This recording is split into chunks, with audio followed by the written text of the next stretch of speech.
안녕하세요. 나도 미래의 펀드 매니저. 오늘 순서는 정지우 프로께서 오늘 BID 워런 퍼페토 투자를 했던 바로 그 회사. 그렇다고 팔았던. 아, 맞아요. 워런 버핏도 투자했다가 최근에 판 BID 회사를 우리 정지우 프로께서 분석을 해오셨습니다.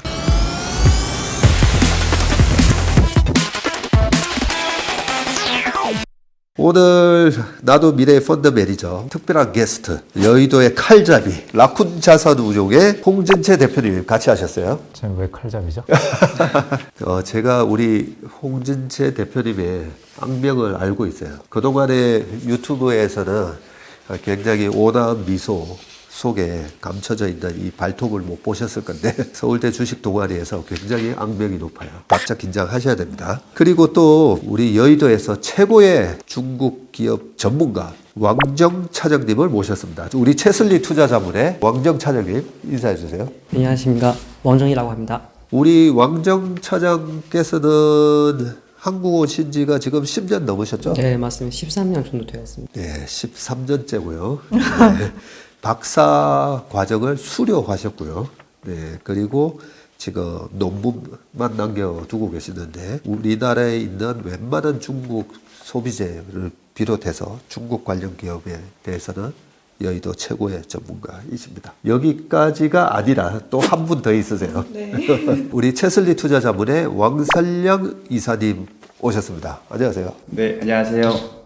우리 왕설령 이사님은 저희가 2016년도에 전기차 시대가 앞으로 대세가 될 것이다 라고 하면서 우리 여의도 업계에서 아유 저 전기차 그거 사기 아니야? 전기차 되겠어? 이랬을 때 정말 에코프로 10,000원 할 때부터 전기차 관련된 부품 회사, 소재 회사 거의 모든 밸류 체인을 다 꿰뚫고 계신 그런 분이시기 때문에 제가 특별히 오늘 BID를 하신다고 해서 우리 바쁜 왕설령 이사님도 모시고 왔어요. 이렇게 여의도의 칼잡이부터 시작해서 전기차의 최고의 전문가, 중국 또 소비재의 최고 전문가를 모시고 오늘 BID에 대한 정지우 프로의 기업 리포트 발표를 들어보도록 하겠습니다. 발표하기 전에 뭐 각오 한마디 먼저 해주시죠. 네. 떨지 마세요. 떨려요. 떨지 마세요.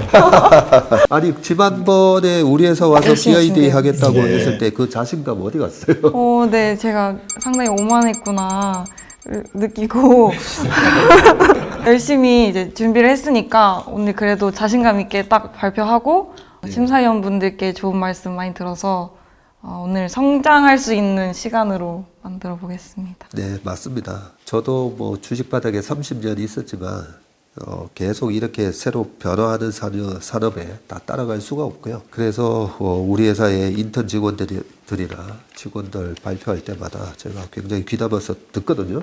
예, 중국의 전기차 시장을 견인하고 있는 일단 이 BYD가 어떤 회사인지 발표 시작해 주시죠. 와. 근데 지금 너무 떨리는데 잠시만요. 괜찮아요. 어차피 저는 잘 몰라서 그냥 저한테 얘기하듯이 하면 돼요. 네. 저렇게 잘 모른다는 사람 조심하셔야 돼요. 그리고 오늘 발표를 들으실 때 우리 시청자분들도 기업을 분석을 할 때 어떤 부분을 우리가 중점적으로 봐야 되는지 그런 부분 또 심사위원들이 어떤 걸 지적을 하는지 그런 부분을 관전 포인트로 갖고 보시면 될 것 같습니다. 시작해 주시죠. BID가 어떤 기업인지부터 말씀드리도록 하겠습니다. 중국 정부 소속의 배터리 연구원이던 왕천 부회장이 95년에 처음으로 창업한 회사고 시작할 때는 전자기기에 들어가는 배터리를 만드는 제조업체로 시작을 했습니다. 그 당시에는 중국 기업들이 핵심 부품들을 구입을 해서 조립하는 수준이었고 또 BID 또한 처음에는 그런 저가 시장에서 점유율을 높였는데 이제 리튬 배터리 연구 개발에 대규모로 투자를 하면서 핵심 기술을 보유를 하게 됐고 그래서 창업 5년 만에 모토로라랑 공급 계약을 맺었습니다. 그러면서 2001년에는 세계 리튬 배터리 시장에서 점유율 4위를 차지하였고 그 다음에 7월에는 홍콩 증시에 상장할 정도로 회사가 커졌는데 이제 2003년에 자동차 제조업체인 친천 자동차를 인수를 하면서 사업 영역을 확장했던 게 터닝 포인트라고 할 수 있었는데요. 이제 배터리를 만들던 회사가 내연기관 차를 만드는 회사를 사게 되면서 자체 배터리 기술을 활용을 해서 전기차 개발을 이제 시작할 수 있게 되었습니다. 그래서 2008년에 유명한 이제 워렌 버핏이 투자를 했는데 그 당시에는 테슬라가 첫 전기차 모델 로드스터를 출시한 시기이기도 합니다. 근데 이때 3천억이라는 금액을 테슬라가 아닌 BYD에 투자를 했는데 그때 BYD에 투자를 결정했던 이유 중에 하나가 왕창프 회장이라는 사람 자체를 보고 이제 또 투자를 결심했다고 하는데 에디슨과 잭 웰치를 합쳐놓은 인물이다라는 평가를 이제 들으면서 투자를 했다고 합니다. 그리고 그 이후에는 중국 정부가 강력하게 이제 지원을 하면서 중국 정부 중점 지원 대상으로 BYD가 선정이 되면서 이제 전기차 판매를 빠르게 늘릴 수 있었는데요. 중국 정부가 2차 전지랑 전기차 시장에 대해서 외국 기업들 진입 장벽을 이제 높이는 기간 동안에 BYD는 배터리 기술도 고도화를 하고 전기차 판매를 빠르게 늘릴 수 있었습니다. 지금까지 성장했던 것에 자국의 어떤 산업 생태계를 되게 빠르게 개편해온 중국 정부의 덕이 있었다고 볼 수 있습니다. 여기서 잠깐 우리 홍 대표님, 그 워런 버핏이 이렇게 어떻게 보면 아직까지 그 전기 자동차가 성장을 하기 완전히 진짜 초기 국면이었잖아요. 2008년도에. 이렇게 저도 좀 놀랐었거든요. 상장사도 아니고. 예, 이미 자리를 잡은 뭐 보험사를 인수하는 것도 아니고 뭐 코카콜라라든지 그동안에 이제 애플 이런 거 투자하시는 거 보면 확실하게 자리를 잡고 앞으로 미래의 매출이나 이익이나 이런 부분이 완전히 이 가시적일 때 그럴 때 투자하시는 분이다라고 생각을 했는데 2008년도에 3천억을 그때 투자하신다고 해서 그때 저도 좀 놀라긴 했었거든요. 이런 경우가 좀 있었습니까? 버크셔 자산에 비하면은 크지 않은 것 같은데 일단은 제가 알기로는 그 멍거가 좋아한 걸로 알고 있고요. 찰리 멍거가 그 중국에 대해서 굉장히 우호적이고 또 BYD에 대해서도 버핏한테 여러 번 좋다고 얘기를 한 걸로 알고 있습니다. 그래서 물론 찰리 멍거와 워런 버핏의 관계가 엄밀하게 같이 막 토의를 해서 살 주식을 고르고 뭐 이런 관계는 아니기는 한데 아무래도 그 찰리 멍거의 주장이 많이 반영된 투자 의사결정 아니었나라고 생각을 하고요. 그리고 멍거가 아무래도 그런 경영진에 대한 신뢰 이런 걸 좀 또 되게 중요시하거든요. 그래서 아까 말씀하신 대로 이 왕찬프 회장에 대해서 좀 굉장한 신뢰를 하지 않았나 뭐 그런 생각이 듭니다. 네, 말씀 주신 것처럼 사실 멍거의 영향이 크지 않았을까라는 데 저도 이제 똑같이 생각을 하고요. 그리고 두 번째로는 또 말씀 주신 것처럼 3천억 투자한 게 금액이 버커셔 해서웨이가 운영하는 전체 자산에서 차지하는 비중이 좀 많이 작지 않았을까라는 생각도 듭니다. 그러고 보니까 최근에 그 찰리 멍거가 알리바바를 또 계속 좋게 얘기했던 걸로 제가 기억이 나거든요. 실제로 지금 알리바바를 버커셔 해서웨이에서 투자를 하고 있죠. 없습니다. 아닌가요? 네네네. 멍거가 개인적으로 이제 좋아하는 주식으로 알고 있고요. 알리바바를요? 그 제가 알기로 버크셔에서 최초로 중국 투자를 했던 게 아마 2003년에 페트로차이나를 샀던 걸로 알고 있는데 알리바바는 저는 들은 적이 없습니다. 죄송합니다. 제가 잘못 알고 있었네요. 예, 발표 계속 해주세요. 이제 BYD는 중국 정부의 강력한 지원을 받으면서 또 커다란 내수 시장에 힘입어서 굉장히 크게 성장을 하고 있고 내수 시장도 함께 말씀을 드리면 이제 2021년에 중국 내에서 전기차 판매량이 352만 대였다고 합니다. 근데 2022년 상반기까지 나온 결과를 보면 224만 대가 넘는 걸 봤을 때 작년보다 올해 말까지 했을 때 훨씬 더 많은 판매를 가지고 올 거다라는 것을 추측할 수 있고요. 테슬라랑 비교했을 때 2022년 상반기 전기차 판매 대수 또한 BYD가 하이브리드 차까지 포함하면 테슬라는 56만 대일 때 BYD는 64만 대로 다른 경쟁 업체에 비해서도 그 내수 시장 안에서 굉장한 판매량을 가지고 있음을 또 알 수 있었습니다. 중국에서는 마켓 셰어 1등인가요? 네. 그렇죠. 그 찰리 멍거 조금만 그냥 보충을 하자면요. 그 알리바바는 찰리 먼거가 가지고 있는 데일리 저널이라는 회사가 있는데 거기에서 알리바바 지분을 가지고 있는 걸로 조사해보니까 그렇게 나옵니다. 네. 그리고 세일즈 믹스 측면에서 그 플러그인 하이브리드가 높은 비중을 차지하고 있다는 점이 좀 좋은 전망을 내게끔 하는 이유 중에 하나입니다. 예, 이 플러그인 하이브리드가 그 도요타의 프리우스 같은 그런 차인 거죠. 프리우스는 그냥 하이브리드, 그 HEV라고 부르는, 그러니까 기름을 넣는데 그 기름으로 배터리도 충전을 해가면서 하는 거고, EV는 순수 전기차고 PHEV는 기름도 넣을 수 있고 전기 충전을 직접 할 수도 있고, 그런데 대체로 전기로 굴러간다고 보면 되고, 프리우스 같은 경우에는 일단은 가솔린이 메인인데 PHEV 같은 경우에는 전기가 메인인데 혹시나 비상시에 대비해서 가솔린 주유도 할 수 있는 그런 개념으로 이해하시면 되겠습니다. 근데 그건 궁금하긴 했어요. 그 PHEV 비중이 높아서 좀 더 좋게 본다라고 말씀해 네네. 주셨는데 그래야 할 이유가 있을까요? 일본은 HEV 쪽에 집중을 하고 있고 유럽 회사들은 뭐 옛날에는 클린 디젤 하다가 이제는 다 말아먹었고 좀 EV 쪽을 하고 있고 뭐 테슬라도 EV 순수 전기차에만 집중을 하고 있잖아요. 근데 PHEV를 특별히 좋게 보시는 이유가 있으실까요? 네, 제가 조사를 해봤는데 그 EV랑 PHEV를 비교를 했을 때 특히 차량 구매비와 유지비 측면에서 평균적으로 14년은 주행을 해야 EV가 PHEV보다 저렴해진다고 합니다. 그래서 그런 측면에서 그 어떤 중국의 특성도 있고 PHEV의 인기가 점점 높아지고 있다는 조사 결과를 보았습니다. 확실한가요? 네. 기본적으로 그 EV가 PHEV보다 더 비싸다라는 거잖아요. 네네. 비싼데 14년 이상 주행을 해야 그 유지비 때문에 EV의 소비자의 비용이 더 줄어든다라는 건데 그러면 동일 차량의 EV와 PHEV를 비교를 하신 거예요?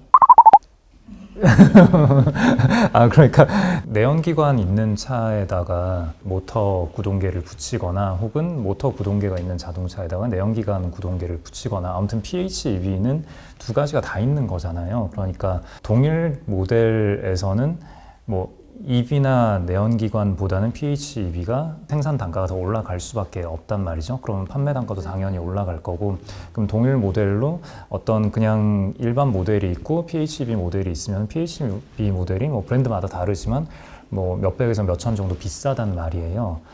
근데 지금 14년 이상을 주행해야 EV의 유지비가 더 떨어진다, 더 경제적으로 이익이다라는 말씀이 저는 좀 이해가 안 돼서. 사실 이거 솔직하게 말씀드리면 어떤 그 리포트에서 발췌를 했는데 저도 말씀하신 걸 들어보니까 대표님 말씀이 논리적으로도 훨씬 더 맞는 것 같아서 이 부분에 대해서는 다시 조사를 해보겠습니다. 아마도 제 추측에는 좀 두 가지 가설이 있는데 그 리포트에서 완전히 그 어떤 좀 비싼 EV 모델과 좀 그것보다는 상대적으로 가격이 싼 PHEV 모델을 가지고 비교를 했거나 혹은 내연기관 모델과 EV 모델을 비교를 한 데이터거나 둘 중에 하나일 것 같아요. 그 후자는 그런 데이터가 되게 많거든요. 처음에 그 뭐 너무나 잘 아시겠지만 그 처음에 전기차가 등장했을 때 그 전기차가 보통은 가솔린 모델 그냥 내연기관 모델보다 훨씬 더 비쌌는데 그러면 이게 보조금을 제거하고도 언제쯤이면 더 싸지느냐 라고 했을 때 뭐 몇 년 이상 주행을 하면은 유지비가 떨어져서 EV를 사는 게 경제적으로 더 이득이다. 뭐 그런 얘기는 되게 많았거든요. 그걸 혹시 잘못 보신 걸 수도 있고. 아무튼 그래서 아까 얘기로 돌아가자면은 PHEV를 많이 하기 때문에 이 회사의 장래를 좀 더 밝게 본다라는 점은 그러면 방금 말씀하셨던 그 유지비 측면 그거 말고는 또 혹시 어떤 근거가 있을까요? 그게 근거였습니다. 아하, 네, 알겠습니다. 그 전기차 판매 동향을 보다 보니까 이거 순수 EV보다는 PHEV나 HEV나 이런 쪽이 여전히 많이 팔리고 있네라고 제가 본 것 같거든요. 실제로 어때요? 실제로 이 전기차라고 하는 이 큰 카테고리 안에서 EV가 계속 더 많이 팔리는 거예요? 아니면 PHEV나 HEV나 어때요? 지금은 아마 그 EV보다는 PHEV가 훨씬 더 크지 않을까라고 생각을 합니다. 네. 판매 대수 전체에서 봤을 때요. 지금 아마 그런 트렌드가 더 가속화되고 있을 것 같고요. 지금 대부분의 브랜드에서 뭐 몇 년도까지 전체 전장화를 하겠다 이렇게 발표를 했거든요. 뭐 대표적으로 볼보도 있고. 근데 그런 브랜드에서 나오는 모델들이 순수 EV가 아니라 기존의 내연기관 라인업이 다 있는데 여기에다가 다 PHEV를 갖다 붙이는 형태로 그런 형태로 전장화를 100% 하겠다라고 하고 있거든요. 그게 아무래도 순수 전기차 모델을 개발을 하려면은 물론 그 기존에 있는 껍데기 그대로 두고 그거를 내연기관 다 없애고 EV를 넣으면 되는데 그러면 공간 효율성이 좀 안 나와요. 그래서 뭐 폭스바겐이나 아니면 현대차도 그렇고 아예 EV에 맞는 플랫폼, EV를 개발하기에 가장 최적화된 플랫폼을 따로 만들어서 그쪽으로 EV를 출시하는 걸 목표로 잡고 있고요. 그 이외에는 그냥 기존에 잘 하고 있던 모델에는 여기에 그 배터리 공간만 조금 더 확보를 하고 모터 조금 더 집어넣고 하면은 내부 공간에 조금 손실이 있긴 하지만 기존의 브랜드 라인업을 그대로 가져가면서 이걸에다가 PHEV를 갖다 붙일 수 있어서 대부분의 회사가 PHEV 전략을 취하고 있는 걸로 알고 있습니다.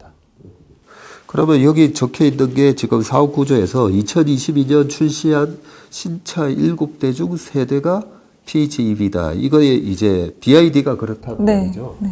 그럼 나머지 7대 중 3대가 PHEV고 나머지 4대는 뭐예요? 내연기관차는 올해 마무리되는 거 아니겠죠? 네, 그럼 지금까지는 일단은 계속 줄여오긴 있었지만 좀 팔고는 있었던 아마 마무리되는 걸로 어디서 제가 봤는데. 네. 아마 대충은 올해 상반기가 되는 회사 이제 결정하고요. 더 이상 내연기관차 안 팔아다고 그렇게 하고 그러면 이거 순수 지금 파는 자동차는 그냥 전기차예요. PHEV 플러스 EV 순수 자동차. 나머지 4대는 다 EV. 그렇게 부를 수 있어요. 2003년도에 춘천 자동차를 인수했었기 때문에 기존에 이제 내연기관차도 팔았었단 말이죠. 네, 맞습니다. 팔았다가 이제는 7대 중 3대는 PHEV고 나머지 4대는 순수 EV. 네. 이렇게 팔고 있을 걸로 이제 추정이 되는데.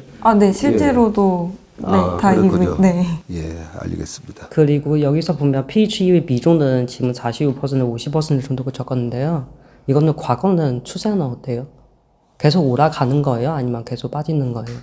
추세는 계속 2021년 4월부터 쭉 50% 정도를 가지고 있고 이게 전체 산업 평균이 18%에서 25% 정도라고 하는데 그거에 비해서 확연히 높은 비중인 걸로 조사를 했습니다.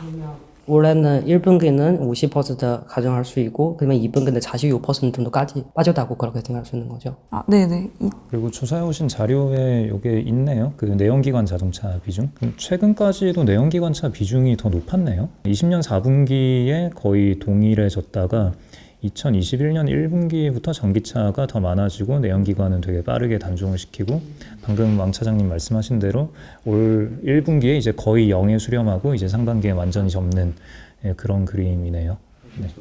그러면 여기 나와 있는 28.6만 대 2022년 1분기 28.6만 대에서 7대3 비율로 7대 중 3대 그러니까 대충 절반 조금 안 되는 자동차가 PHEV다 그렇게 보면 되겠네요. 본인이 조사해오신 자료 있으니까 적극적으로 어필을 해주시면 좋을 것 같아요. 네. 너무 아직까지 긴장하고 있는 것 같아. 2022년에 생산된 차 7대 중에 4대는 EV 맞고 PHEV 세대 맞습니다. 자신 있게 얘기해 주세요. 모르는 건 모른다고 하시고. 네네. 예, 아무튼 얘기 나온 김에 조금 그냥 나중에 말씀드리려고 했던 건데 사실 발표를 듣는 분들이 잘 모르는 경우가 아마도 더 많겠죠.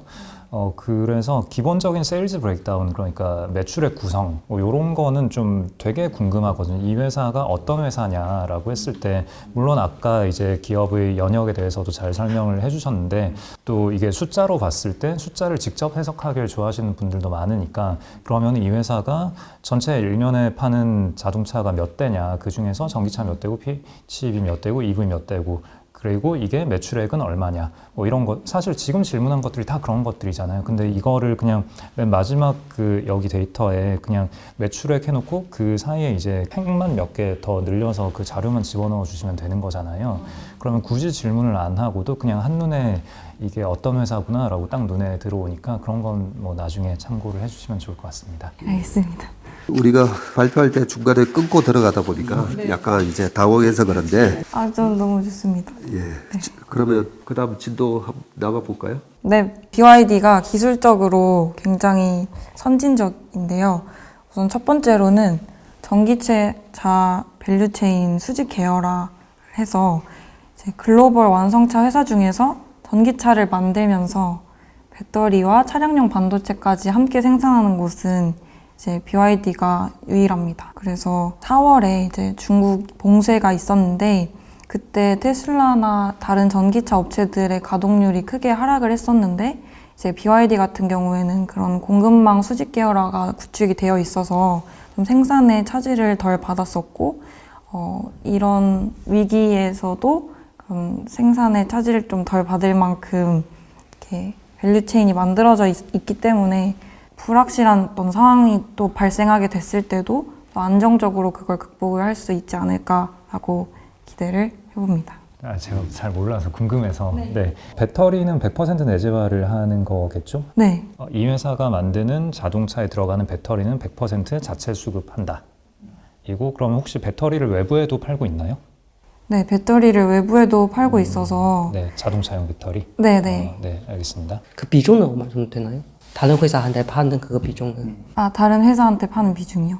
그러니까 배터리를 생산해서 내재화시키는 거 그리고 파는 거. 네, 배터리 캐파가 얼마고 그 캐파 중에서 자체적으로 쓰는 게 얼마, 외부에 파는 게 얼마 혹시 이런 데이터가 있으실까요? 지금 그 거의 이 회사 만든 배터리는 자기만 쓰고 있잖아요. 그래서 그 다른 회사도 팔 수 있냐고 그렇게 물어보고 싶어요.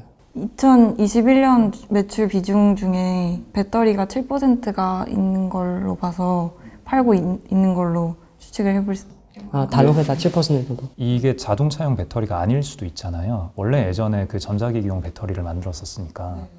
네, 그래서 자동차용 배터리를 외부에 팔고 있는 게 맞는지. 네. 맞아요? 네, 왜냐면 전 세계 전기차 배터리 점유율 중에 이제 2위를 BYD가 차지를 하고 있고 근데 2위까지 갔다면 그거는 자체적으로 쓰는 것까지 포함한 캐파일 거예요. 네, 외부에 7% 파는 걸 가지고 전 세계 2등을 할 수는 없잖아요. 그러면은 이 회사 시총이 지금 이거에 한 5배, 10배는 돼야지. 아마 추가적으로 한번 더 체크 한번 해보시면 좋을 것 같습니다. 네네. 아마 제가 아는 데로는 10% 내외? 다른 회사한테 팔고 있어요. 90%는 자기만 쓰고 있고 그런 식으로 하고 있고요. 이게 아마 배터리가요, 얘네들이 기술력이 있다 보니까, 그러니까 LFP 배터리를 중국에서 만들 수 있는 업체가 제가 알기로는 얘네하고 CATL이 이제 가장 주력으로 많이 만들어요. 근데 CATL 같은 경우는 대부분의 이제 그 브랜드, 자동차 브랜드 업체들하고 같이 뭐 조인트 벤처라든지 설립해가지고 하잖아요. 근데 이제 얘네들한테 최근에 노크하는 그런 업체들이 많은 걸로 알고 있어요. 얘네는 비아디를 말씀하시는 거죠? 그렇죠. 네네. 야, 비아디의 배터리를 받아가지고 우리도 이제 너희들 거 배터리를 받고 싶다. 그래서 듣기로는 뭐 애플 또 뭐 배터리 뭐 얘기 나오고 있는 것 같기도 하고. 그래서 나중에 자료를 한번 찾아보실 때 그것까지도 같이 한번 찾아보시면 좋을 것 같습니다. 네, 알겠습니다. 네, 그리고 또 궁금한 게 차량용 반도체까지 함께 생산해서 이번에 생산 차질이 덜 했다고 말씀하셨는데 차량용 반도체는 혹시 어떤 걸 만드나요? 이 질문을 드리는 이유는 차량용 반도체라는 것도 사실 종류가 굉장히 다양하기 때문에 일단은 이 회사가 반도체를 직접 만든다는 것도 조금 의외이기는 한데 아무리 많이 만들더라도 그 반도체 공급 차질을 극복할 정도는 아닐 것 같다는 생각이 좀 들어서 혹시 어떤 반도체를 얼마 정도 만드는지 혹시 조사가 되셨나요? 전력 손실 줄이고 주행 성능 좌우하는 그 IGBT라는 전력 반도체를 만들고 있다고 합니다. IGBT요? 네네. Insulated Gate Bipolar Transistor. 그러니까 반도체 공장은 없죠? 공장이요? 그러니까 아마 설계만 해서 외주 생산을 할 것 같은데 물론 더 조사를 해봐야 알겠지만 근데 만약에 외주 생산을 할 거면 어차피 그쪽이 그 반도체 병목의 핵심이었기 때문에 그런 거라면은 그러니까 차량용 반도체까지 만들기 때문에 생산 차질이 덜 했다라는 문장은 좀 오류가 클 것 같습니다. 그러니까 배터리를 내재화했기 때문에 생산 차질이 덜 했다 뭐 이건 그럴 수 있는데 근데 또 뭐 배터리가 쇼티지여서 자동차 리드 타임이 길어졌다 그것도 아니지 않나요? 예. 예, 그래서 지금 그 수직 계열화가 돼 있기 때문에 근데 생산 차질이 덜 했다라는 거는 혹시 어떤 숫자로 말씀하실 수 있는 게 있나요? 리드 타임이 뭐 다른 회사들은 뭐 한 2배 이상 늘어났는데 이 회사는 뭐 얼마 늘어나지 않았다 이런. 아, 네. 이게 아니면 또 그런 거일 수도 있을 것 같아요. 그러니까 상해가 봉쇄가 되면서 상해에 이제 직접적으로 타격을 받은 게 당연히 이제 테슬라였고, 근데 이번 그 BYD 같은 경우는 아마 공장이 다른 지역에 있었을 것 같거든요. 그래서 이제 테슬라하고 비교해 보면은 당연히 테슬라는 그 영향을 많이 받았고, 근데 이제 BYD 같은 경우는 그 지역이 아니기 때문에 그 가동도 잘 되고 그래서 이제 판매도 잘 되고 하지 않았을까라고 생각합니다. 네. 그게 작년 10월 달 이후로 전 세계 자동차 판매 동향이 마이너스 역성장했었잖아요. 그죠? 그렇게 계속 10월 이후로 차량용 반도체가 공급이 안 되면서 올해까지 계속 보면 역성장을 했는데 BYD는 마이너스 성장이 아니라 계속 이렇게 플러스 성장을 했습니다. 그것만 보여줘도 다른 회사들에 비해서 경쟁사 대비 차질이 없었다라고 얘기를 할 수 있을 것 같거든요. 그래서 어땠어요? 작년 연말부터 올해 되면서 계속 판매가 플러스 성장했나요? 네, 그 락다운 이후에 이제 4월하고 5월을 비교했을 때 5월 판매량이 전월 대비해서 8% 이상. 네네. 그러니까 지금 박 대표님이 말씀하신 그 락다운 기간 동안에 일단 판매량 데이터는 가지고 오셨잖아요. 이것만 봐도 이 회사는 생산 차질을 겪지 않았겠구나라는 추측은 충분히 가능하죠. 근데 여기에 들어가는 가설이 만약에 있는 공장을 제대로 돌려서 이렇게 잘 나왔다 이면은 좋은데, 근데 그냥 신공장을 계속 늘려가는 중이어서 이렇게 판매량이 늘어난 거다라고 하면은 락다운 영향이 없었다라고 우리가 확신하기는 어렵잖아요. 그래서 그 부분을 좀 확인을 하고 싶었던 거고, 무슨 말인지 이해. 네, 이해돼요. 그리고 이제 여기 기술 혁신에서 첫 블랙 포인트가 수직 계열화 덕분에 생산 차질이 덜 했다라는 건데, 근데 만약에 방금 지적해 주신 대로 그냥 위치가 다른 곳이었기 때문에 생산 차질 영향을 받지 않았다라고 한다면은 이거는 수직 계열화랑은 관련이 없는 이슈인 거죠. 그러면은 만약에 이걸 기반으로 이 회사는 수직 계열화가 되어 있어서 향후에도 뭐 이런 락다운 이슈에서 자유로울 수 있습니다라고 좋게 생각했다가는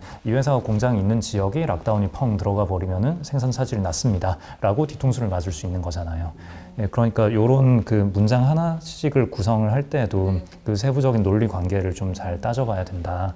그런 말씀을 드리고 싶었습니다. 일단은 아까 지적을 해주셨던 이 그림 보면 전기차, 내연기관 자동차 BYD의 자동차 판매 대수를 보니까 작년 21년 3Q에 18만 1000대 그죠?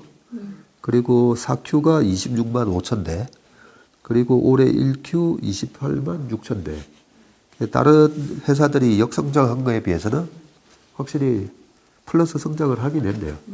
했는데 방금 우리 홍 대표님 지적대로 네, 캐파를 10배를 늘려놨는데 이 정도밖에 성장을 못했으면 공급망 차질에 영향을 받은 거고, 그런 부분을 체크하셔가지고 나중에 얘기를 또 해주세요. BYD는 LFP 배터리를 사용을 하고 있는데 주로 사용하는 3원계 배터리랑 다른 점이 둘 다 리튬을 기반으로 하고 있기는 하지만 인산철이라는 걸 써서 그 인산철이 가격도 낮고 안정성이 높고 수명이 긴데, LFP 배터리의 그 치명적인 단점 중에 하나가 에너지 효율이 떨어진다는 점인데 BYD는 그거를 이제 기술력으로 극복을 했다고 합니다. 혹시 어떤 기술력으로 극복했는지는 아시나요? 테슬라도 LFP를 도입을 하면서 그 매니지먼트 솔루션을 자체적으로 되게 잘 만들어서 LFP의 한계를 좀 많이 보완을 한 걸로 알고 있거든요. 근데 그러면은 BYD도 이렇게 BMS로 접근을 한 건지 맞나요? 네, 테슬라가 맞습니다. BMS로 한 게 맞죠. 예. 그래서 BYD도 BMS로 접근을 한 건지 혹은 어떤 다른 형태로 한 건지, 그러니까 테슬라가 만든 혁신이 여러 가지가 있는데 뭐 일반 원통형 배터리, 일반 배터리를 그냥 쫙 써서 한다거나 뭐 그런 것들이 있었는데, 그럼 BYD는 좀 어떤 형태로 이걸 극복을 했는지 좀 더 구체적으로 궁금해서 여쭤봤습니다. 잘 모르겠습니다. 알겠습니다. 하여튼 어떤 기술을 써서 LFP 단가를 낮췄어요, 일단은.